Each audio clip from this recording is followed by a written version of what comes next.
Okay, so according to my map, this is where it all began. Dunker Church, built in 1852, this modest house of worship for pacifist German Baptist brethren became a focal point for Union attacks the morning of the battle. This is where it all started.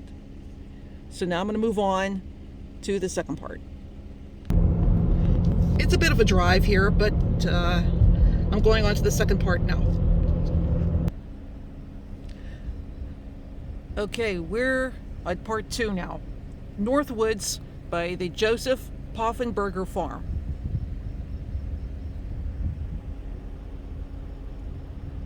Union General Joseph Hooker's men spent the night before the battle on the Poffenberger Farm. At first light, the Union attack advanced south, from here towards Jackson's lines. The stars were still shining when Hooker's skirmishes became engaged, a soldier would later recall. So you can see the old farm and the old farm. And here is a placard for Clara Barton, who was a nurse for the wounded soldiers. And here is a memorial for her, put there by the American National Red Cross.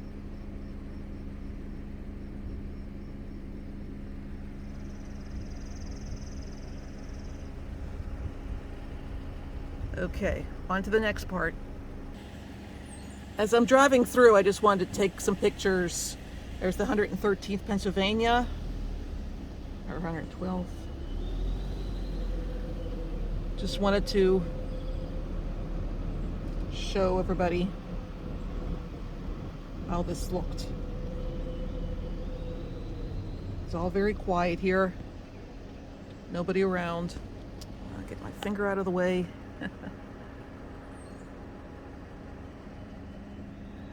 Okay, onward.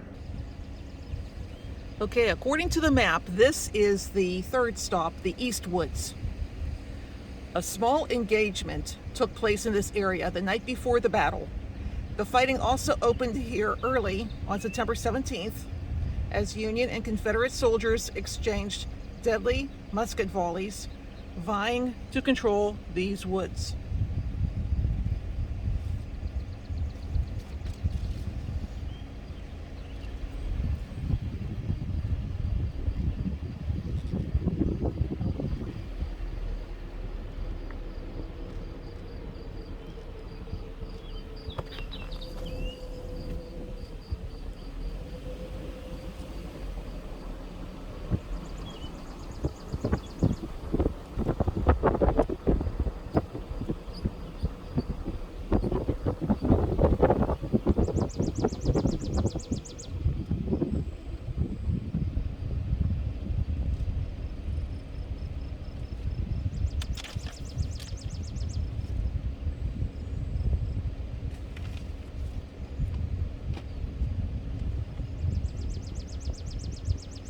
Okay, I believe we're coming up to the fourth stop, which is the Cornfield.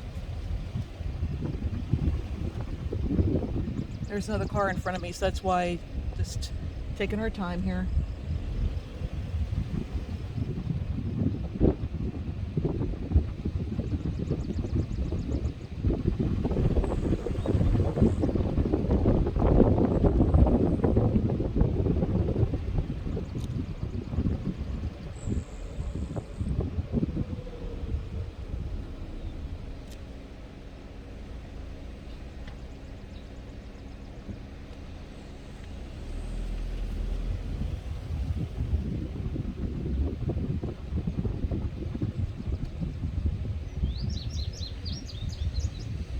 So peaceful. The only thing you hear around here are the birds.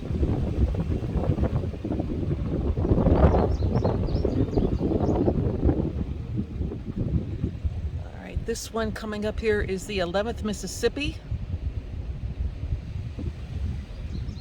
There's monuments all over. I think Gettysburg has the most monuments, but still this is Georgia.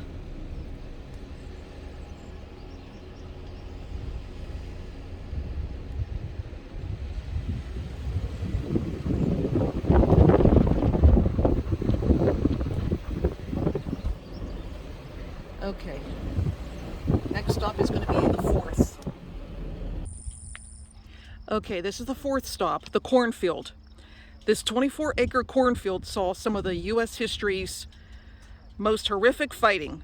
For nearly 3 hours, Hooker and Mansfield's Union forces battled Jackson's Confederates. Many regiments on both sides were cut to pieces. Hayes's Louisiana Brigade suffered over 60% casualties in 30 minutes. So here you can see all that, and then there's a tour guide going on. I guess they're in the I guess it's their bus. But yeah. They still grow corn here.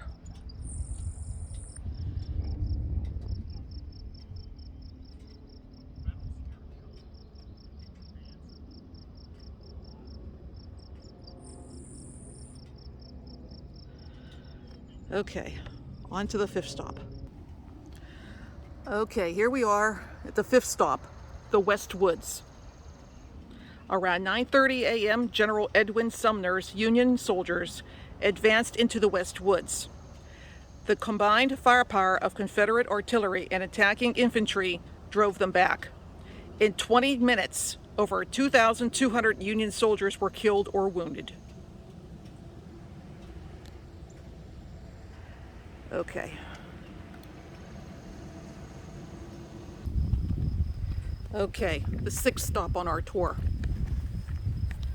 This is the Mumma Farm and Cemetery. The only deliberate destruction of property during the battle was the burning of this farm. Confederate soldiers were ordered to burn these structures to prevent their use by Union sharpshooters. Fortunately, Samuel Mumma and his family had fled to safety before the battle.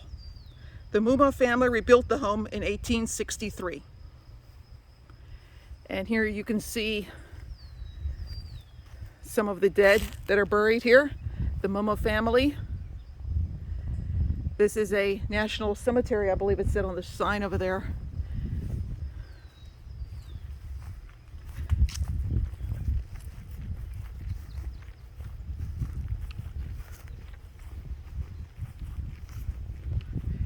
Yeah.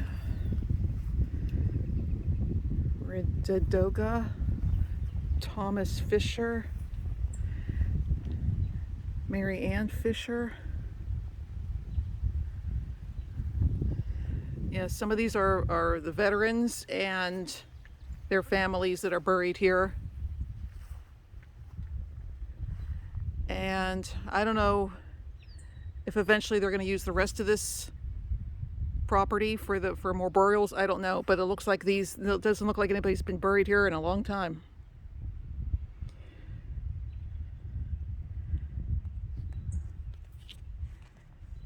And here's some more views of the fields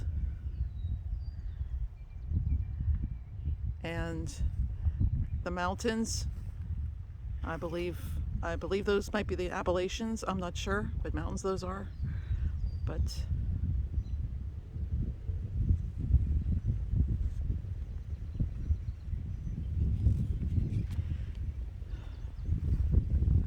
well, may all these people rest in peace.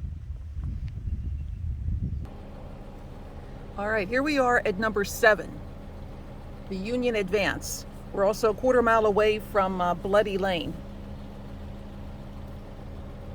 During mid-morning, nearly 10,000 Union soldiers moved across the Mumma and Roulette farms toward the Confederate center at Sunken Road.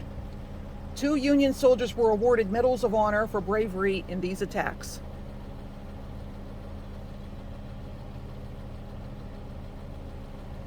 I would, if the weather wasn't so hot, I would go down there, but right now it's very hot. It's like it's like 91 out here, and I'm not going down there in the heat. I believe the next stop, number 8, will give us a better view of Bloody Lane.